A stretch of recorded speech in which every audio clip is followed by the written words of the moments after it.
موقف آخر على الطرف الآخر على النقيض الآخر يرويه عبد الله بن دينار كما روى الطبراني في معجمه، وقال ابن حجر الهيثمي في المجمع أي في مجمع الزوائد الحديث أو الأثر رجاله ثقات. عن عبد الله بن دينار عن عبد الله بن عمر قال: كنا في سفر، وفي رواية كنا في طريقنا إلى عمرة، فمررنا براع يرعى الغنم، فسأله ابن عمر أن يعطيهم كبشا، أن يعطيهم شاة ليذبحوها فيأكلوها، فقال له الراعي: وسيدي؟ قال: إنه لا يراك. قال: إن السيد الذي في الأرض لا يراني، فماذا عن سيد الذي في السماء؟ قال: إن السيد الذي في الأرض لا يراني، فماذا عن سيد الذي في السماء؟ فبكى عبد الله بن عمر رضي الله تعالى عنهما حتى سأل عن ذلك العبد فأخبر وعرف أصله وفصله، ثم اعتقه في سبيل الله. وفي رواية أخرى في غير رواية الطبراني: ثم جاء بذلك الغنم كله فاشتراه جميعا، ثم وهبه لذلك العبد الذي كان قد اعتقه في سبيل الله. وما كان ربك نسيا، وما ربك بظلام للعبيد. هذا رجل من عوام القوم، رجل كسائر القوم غير ذي بالة، لم يكن أحد من الناس يباليه بالة، وليس بقدر ولا مكانة ولا مال ولا جاه ولا صولجان، يسمى المبارك. وكانوا يطلقون هذه الأسماء على عوام الناس. وكان المبارك خادما ولا أقول عبدا يعمل عند رجل في بستان، حتى إذا كان يوم من الأيام دخل سيده، دخل صاحب البستان إلى البستان ومعه زوار من الملأ في القوم، فدخل فقال: أيها المبارك، ائتنا بحبة رمان حلوة. فذهب إلى البستان فتخير أعظمه وتخير أجمله وتخير أكمله وتخير أنضجه، ثم جاء به فوضعه بين يدي سيده. فلما انفرقه سيده ليأكله جعل يأكل فإذا الرمان حامض، فقال: أيها المبارك، إنما سألتك أن تأتينا برمان حلو فأتيتنا بحامض. قال: والله ما ذقته سيدي من قبل.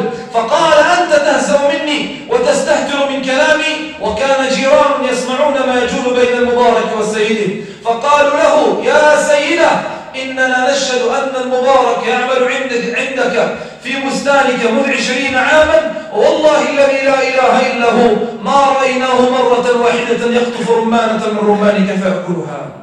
والله الذي لا إله إلا هو ما رأيناه مرة يقطف رمانا من رمانك فيأكلها. فكان رجل من الحاضرين قد أعطاه الله حكمة وقد اختصه الله جل وعلا، فقال: أي هذا أتتزوج ابنتي؟ فقال له: إن الفرس تزوج للحسب، وإن اليهود تزوج للجمال، وإن الروم تزوج للمال، وإن محمدا صلى الله عليه وآله وسلم قال: فاظفر بذات الدين تربت يداك. فمدح ابنته أمامه، فعلم أنها من أهل الدين ومن أهل التقوى، فتزوج عليها ثم عرس بها ودخل بها. ويقدر المولى جل وعلا أن يخرج من صلب المبارك العالم الأوحد أمير المؤمنين في الحديث. إن ذكر العلم والحديث فهو أمير المؤمنين في الحديث، وإن ذكرت الدعوة والجهاد فأكرم به من داع ومجاهد. فهو عبد الله بن مبارك الذي كتب للفضيل بن عياض يقول له: يا عابد، يا جاعل العلم، يا عابد الحرمين، لو أبصرتنا لعلمت أنك بالعبادة تلعب. من كان يخطب خده بدموعه فنحورنا بدمائنا تتخضب، أو كان يتعب خيله في باطل فخيولنا يوم الكريهة تتعب. فخيولنا يوم الصبيحة تتعب، ريح العبير لكم ونحن عبيرنا رهج السنابك والغبار الأطيب. ولقد أتانا من مقال نبينا قول صحيح صادق لا يكذب، لا يستوي غبار في سبيل الله في أنف امرئ غبار نار تلهب. هو عبد الله بن مبارك الذي كان يحج كل عام حتى حج 25 عاما. عبد الله بن مبارك الذي كان يغزو في سبيل الله، والذي كان ينفق على 4 من أجلة علماء المسلمين، فيهم الفضيل بن عياض وفيهم ابن علية الذي ولي القضاء لبعض الخلفاء من العباس.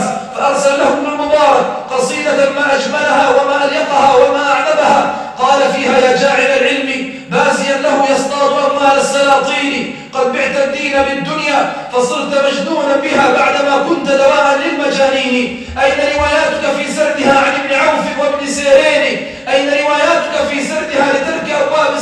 تعصيني، لا تقل كرهت، لا تقل كرهت، زل حمار العلم في الطين. أيها الإخوة الأحباب، على قدر ما تقدم يعطيك الله تبارك وتعالى. إياك إذ تقدم على عمل، إياك عندما تسكت عن قول أن تظن أن الله يغفل عنك، أن الله لا يراك. إذا ما قال لي ربي وعاتبني أما استحييت تعصيني وتخفي الذنب عن خلقي وبالعصيان تأتيني. أيها الإخوة الأحباب، تذكر الروايات وقد ذكرها ابن كثير رحمه الله في البداية والنهاية في الجزء الثامن في الصفحة 100 بعد 100. قال: لما دخل الحجاج بن يوسف الثقفي، أو لما دخل سعيد بن جبير على الحجاج بن يوسف الثقفي، فقال له الحجاج: قال يا سعيد إني قاتلك.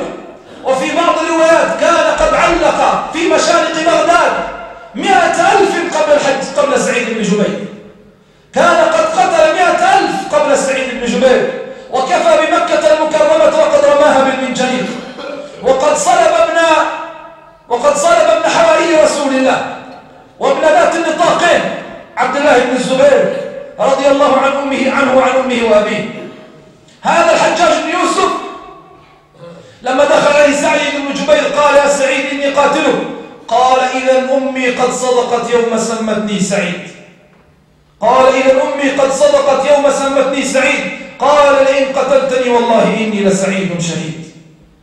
فقتل، وقبل أن يقتله قال: يا حجاج إني لأرجو الله إن أنت قتلتني أن تكون آخر قتلة لك في الدنيا. ثم قتل سعيد بن جبير.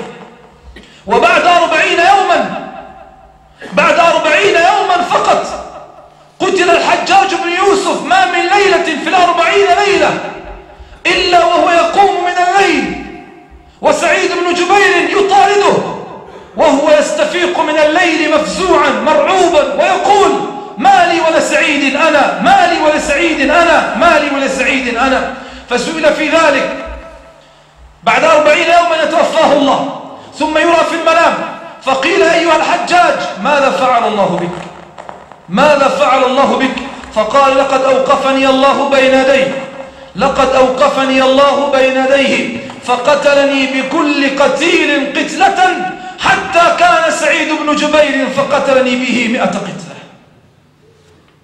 لقد أوقفني الله بين يديه فقتلني بكل قتيل قتلة حتى كان سعيد بن جبير فقتلني به 100 قتلة.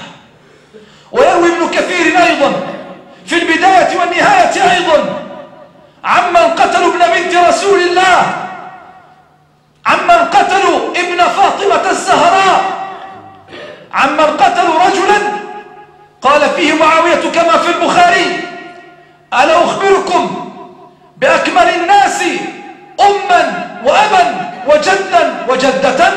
قالوا: بلى. قال: ذلك الحسين بن علي، قال: ذلك الحسن بن علي. وهو كلام صحيح على الحسين بن علي، فأمه فاطمة وأبوه النبي، فأمه فاطمة وأبوه علي وجدته خديجة وجده النبي. الحسين بن علي لما يقتل عطشانا في شط الفرات، لما أراد أن يستقي من ماء الفرات يأتي سهم فيستقر في حلق الحسين بن علي وهو ابن فاطمة الزهراء. وفي الحديث الصحيح: من أغضب فاطمة فقد أغضبني، ومن أغضبني فقد أغضب الله.